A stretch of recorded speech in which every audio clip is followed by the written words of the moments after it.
Assalamualaikum warahmatullahi wabarakatuh. Om Swastiastu, Namo Buddhaya, Salam Kebajikan, dan Salam Bela Negara. Kami dari kelompok F akan membahas mengenai hukum tata negara serta studi kasus terkait dengan PSI yang menggugat Mahfud MD ke Mahkamah Konstitusi terkait dengan eh, batas minimal capres dan cawapres yang harus di umur 40 tahun. Untuk anggota daripada kelompok F sendiri, ada Saya Muhammad Zaki. Saya Mahmud Akil. Saya Alia Najwa. saya Lucky Priantoro. Saya Safana Tanaila.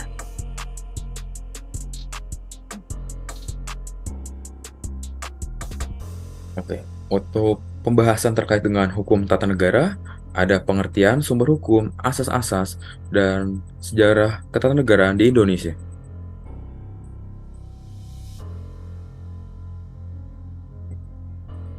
Pengertian HTN, Hukum Tata Negara. HTN dalam arti luas, yang pertama hukum tata negara, kemudian yang kedua hukum administrasi negara atau singkat HAN, atau hukum tata usaha negara atau HTUN, atau hukum tata pemerintahan. Kemudian HTN dalam arti sempit, hukum tata negara itu sendiri yaitu HTN suatu negara yang berlaku pada waktu tertentu atau HTN positif dari suatu negara. Pengertian HTN menurut beberapa pakar hukum. Menurut Van Vollenhoven, HTN adalah hukum yang mengatur semua masyarakat dari hukum tingkat atas sampai bawah, yang selanjutnya menentukan wilayah lingkungan rakyatnya. Kemudian menentukan badan-badan yang berkuasa, berwenang, dan fungsinya dalam lingkungan masyarakat hukum tersebut. Selanjutnya menurut Wade dan Philip, HTN adalah hukum yang mengatur organisasi negara, struktur organisasi, kedudukan tugas, dan fungsi serta hubungan antar organ tersebut. Selanjutnya menurut Moh Kusnadi dan Harmeli Ibrahim, HTN adalah sekumpulan peraturan hukum yang mengatur organisasi negara, hubungan antar alat perlengkapan negara dalam garis vertikal dan horizontal, serta kedudukan warga negara dan hak-hak asasinya. Selanjutnya, hukum tata negara adalah sekumpulan peraturan baik tertulis, yaitu berwujudan perundang-undangan, maupun tidak tertulis atau kebiasaan konvensi yang mengatur organisasi kekuasaan yang disebut negara. Istilah HTN di beberapa negara seperti Inggris yaitu Constitutional Law, Prancis Droit Constitutionnel, atau Jerman Verfassungsrecht. Sumber hukum HTN. Sumber hukum atau sumber yang dijadikan bahan untuk menyusun peraturan perundang-undangan. Yang pertama, ada sumber hukum material. Adalah sumber hukum yang menentukan isi hukum, seperti Pancasila. Yang kedua, sumber hukum formil. Adalah sumber hukum yang dikenal dalam bentuknya, seperti peraturan perundang-undangan, kebiasaan, traktat, jurisprudensi, dan terakhir doktrin. Asas-asas HTN. Yang pertama, ada asas Pancasila. Yang kedua, asas negara hukum. Yang ketiga, asas kedaulatan rakyat dan demokrasi. Yang keempat, asas negara kesatuan. Dan yang terakhir, asas pemisahan kekuasaan dan check and balance.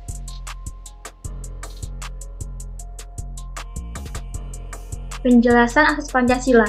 Pancasila adalah dasar negara Indonesia yang berarti bahwa setiap tindakan rakyat dan negara Indonesia harus sesuai dengan Pancasila.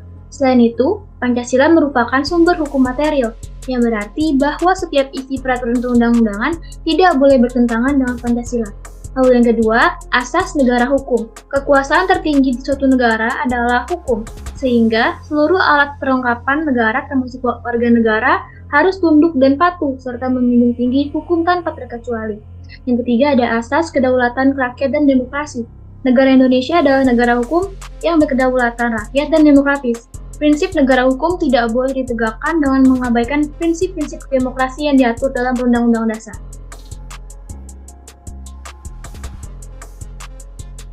Lalu ada asas negara kesatuan. Negara Indonesia adalah negara kesatuan yang berbentuk republik. Prinsip pada negara kesatuan bahwa yang memegang kekuasaan tertinggi atas segenap urusan negara ialah pemerintah pusat tanpa adanya suatu delegasi atau perlimpahan kekuasaan kepada pemerintah daerah. Dalam negara kesatuan, terdapat asas bahwa segenap urusan negara tidak dibagi antara pemerintah pusat dan pemerintah daerah, sehingga tetap merupakan suatu kebulatan dan pemegang kekuasaan tertinggi di negara adalah pemerintah pusat. Yang kelima, ada asas pemisahan kekuasaan dan check and balance. Sistem kenegaraan membagi kekuasaan pemerintahan menjadi tiga, yaitu eksekutif, legislatif, dan yudikatif, atau yang disebut dengan trias politika. Check and balance yang dimaksud adalah menata keseimbangan antar lembaga negara agar tidak terjadi pemusatan kekuasaan pada salah satu institusi negara saja. Adapun keterkaitan sejarah ketatanegaraan Indonesia itu dibagi menjadi beberapa periode, yaitu periode 17 Agustus 1945 sampai 27 Desember 1949, lalu periode 27 Desember 1949 sampai 17 Agustus 1950, lalu periode 17 Agustus 1950 sampai 5 Juli 1950, lalu ada juga periode 5 Juli 1959 sampai sekarang.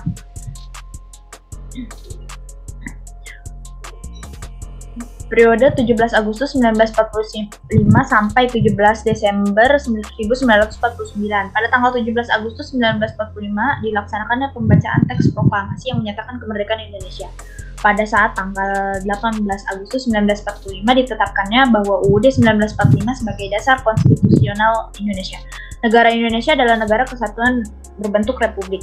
Presiden dan wakil presiden dipilih oleh PPKI. MPR sebagai pemegang kekuasaan tertinggi. Sistem pemerintahan pada awal mulanya presidensial, di mana kabinet bertanggung jawab kepada presiden tetapi kemudian pada akhir tahun 1947 berlaku sistem pemerintahan parlementer dengan multipartai. Hal ini merupakan bentuk penyimpangan terhadap pelaksanaan UUD 1945 yang menganut sistem pemerintahan presidensial.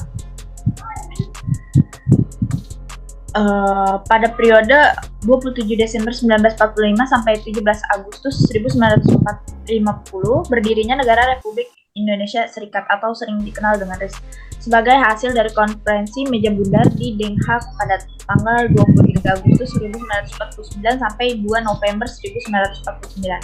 Sebagai negara serikat, maka UUD 1945 sebagai hukum dasar tidak berlaku. Dibuatlah UUD yang baru, yaitu UUD RIS UUD 1945 yang semula berlaku di seluruh Indonesia mulai 27 Desember 1949 hanya berlaku di wilayah negara bagian Republik Indonesia. Kesatuan kedaulatan RIS dilakukan oleh pemerintah bersama-sama dengan DPR dan Senat, yaitu wakil negara bagian. Sistem pemerintahan berdasarkan konstitusi RIS menganut sistem pemerintahan parlementer, yaitu menteri-menteri baik secara bersama-sama maupun sendiri-sendiri bertanggung jawab kepada parlemen DPR. Lalu pada periode 17 Agustus 1950 sampai 5 Juli 1959, Indonesia kembali menjadi negara kesatuan. Pada tanggal 17 Agustus 1950 secara resmi dinyatakan berlakunya Undang-Undang Dasar Sementara 1950 yang merupakan hasil perubahan dari Konstitusi RIS. Sistem pemerintahan berdasarkan UUD S 1950 adalah sistem pemerintahan parlementer. Pada tanggal 5 Juli 1959 dikeluarkan Dekret Presiden yang salah satu isinya adalah penetapan UUD 1945 berlaku bagi segenap bangsa Indonesia dan tidak berlaku lagi UUD S 1950. Lalu periode 5 Juli 1959 hingga sekarang, UUD 1945 berlaku kembali sebagai dasar konstitusional Indonesia. Periode 5 Juli 1959 sampai sekarang menjadi 3 masa, yaitu masa 5 Juli 1959 sampai 11 Maret 1966. Dalam praktik kenegaraan, pelaksanaan UUD 1945 mengalami beberapa penyimpangan, antara lain pelaksanaan demokrasi terpimpin, penentuan masa jabatan presiden seumur hidup, berdirinya Partai Komunis Indonesia yang berideologi ateis, adanya kudeta dari PKI dengan gerakan G30 SPKI yang akan membentuk negara komunis di Indonesia. Ya Pak, sebelumnya saya mau minta maaf Pak, tadi ternyata Zoom-nya free ya, jadi tiba-tiba langsung ke end. Ini saya lanjut ya Pak. Oke, periode 5 Juli tahun 1999 sampai sekarang. Pada masa 11 Maret 1966 sampai 11 Oktober 1999. Pembubaran PKI dan organisasinya. Selanjutnya ada pergantian presiden dari Insinyur Soekarno kepada Soeharto Habis itu pada masa Orde Baru terjadi ketidakseimbangan dan ketidakadilan terhadap rakyat kecil serta praktik KKN, yaitu korupsi, kolusi, dan nepotisme.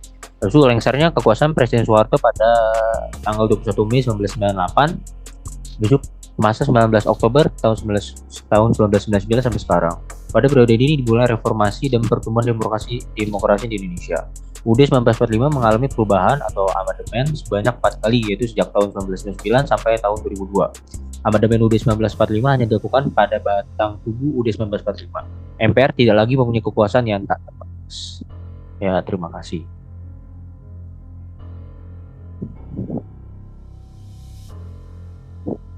Setelah itu kami akan membahas studi kasus yang berupa PSI masih tunggu panggilan sidang putusan gugatan usia Capres dan Cawapres.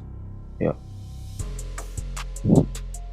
Baik, silahkan Luki untuk menjelaskan tentang kewenangan majelis MK dalam kasus ini. Oke, baik. Kasus ini berkaitan dengan hukum tata negara Indonesia karena melibatkan peran Mahkamah Konstitusi dalam menguji materi undang-undang, yaitu Undang-Undang Pemilu terkait dengan persyaratan usia minimum untuk calon presiden, capres, dan calon wakil presiden, cawapres. Beberapa poin yang perlu diperhatikan dalam analisis kasus ini terkait dengan hukum tata negara adalah yang pertama, kewenangan MK dalam pengujian materi undang-undang dalam sistem hukum Indonesia adalah MK memiliki kewenangan untuk menguji materi undang-undang terhadap Undang-Undang Dasar 1945. Selanjutnya, MK bertindak sebagai penjaga konstitusi dan dapat membatalkan atau mengubah undang-undang yang dianggap tidak sesuai dengan konstitusi. Kemudian untuk poin yang kedua, kedudukan MK sebagai negatif legislator adalah Mahfud MD menyatakan bahwa MK adalah negatif legislator, yang berarti MK memiliki kewenangan untuk menghapus atau membatalkan aturan yang bertentangan dengan konstitusi, tetapi tidak berwenang untuk menambahkan aturan baru. Ini adalah prinsip hukum yang penting dalam sistem hukum Indonesia. Kemudian untuk poin yang ketiga, pertentangan antara PSI dan Mahfud MD dalam kasus ini mencerminkan pertentangan pandangan antara PSI yang ingin menggugat aturan usia minimal capres, cawapres, dan Mahfud MD yang berpendapat bahwa MK tidak berwenang untuk mengubah aturan tersebut. Ini menunjukkan pentingnya proses hukum yang berjalan melalui pengujian di MK untuk menentukan apakah suatu undang-undang mematuhi konstitusi atau tidak. Kemudian untuk poin yang keempat, hak politik dan partisipasi termasuk persyaratan usia minimum untuk capres-cawapres adalah bagian dari Undang-Undang Pemilu yang berhubungan dengan hak politik dan partisipasi warga negara dalam proses demokratis. Oleh karena itu, kasus ini juga mencerminkan pentingnya perlindungan hak politik warga negara sesuai dengan prinsip-prinsip demokrasi yang diatur dalam Undang-Undang Dasar 1945. Sekian dari pendapat saya.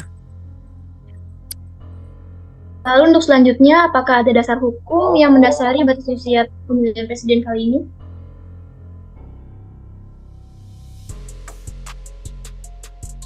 Hukum yang mendasari batas usia calon presiden dan calon wakil presiden bervariasi di setiap negara.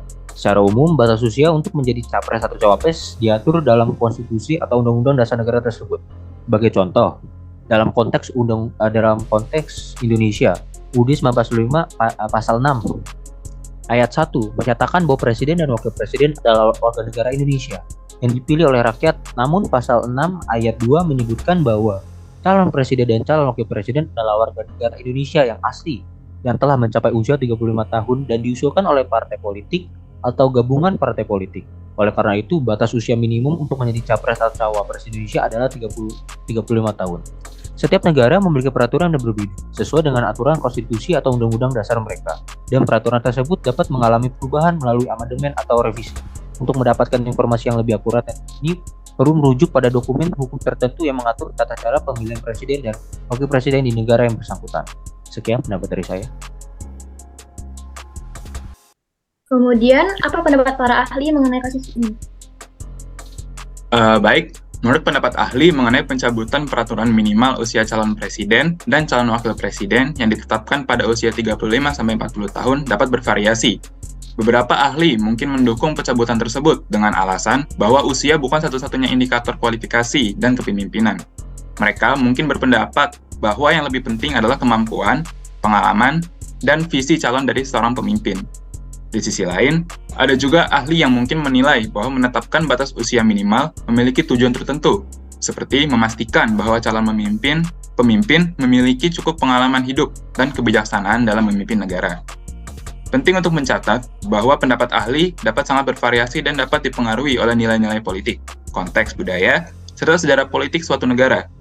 Putusan untuk mencabut atau mempertahankan peraturan minimal usia capres dan cawapres seringkali melibatkan ketimbangan yang mendalam terkait dengan stabilitas politik nasional dan kepentingan nasional. Menurut saya itu. Baik, setelah itu mari kita dengarkan kesimpulan yang akan dijelaskan oleh Syafa di persidangan. Jadi kesimpulan dari kami adalah pada akhirnya MK akan mempertimbangkan argumen dari kedua belah pihak, yaitu PSI dan Pak Mahfud MD, serta fakta-fakta yang ada dalam kasus ini untuk mengambil keputusan yang sesuai dengan konstitusi. Analisis ini menunjukkan betapa pentingnya peran MK dalam menjaga supremasi konstitusi dan menjalankan prinsip-prinsip hukum tata negara dalam sistem hukum Indonesia. Mungkin itu aja pendapat kami. Sekian penjelasan. Ya sekian dari kelompok kami mengenai hukum tata negara dan berupa studi kasus. Sekian, wassalamualaikum warahmatullahi wabarakatuh.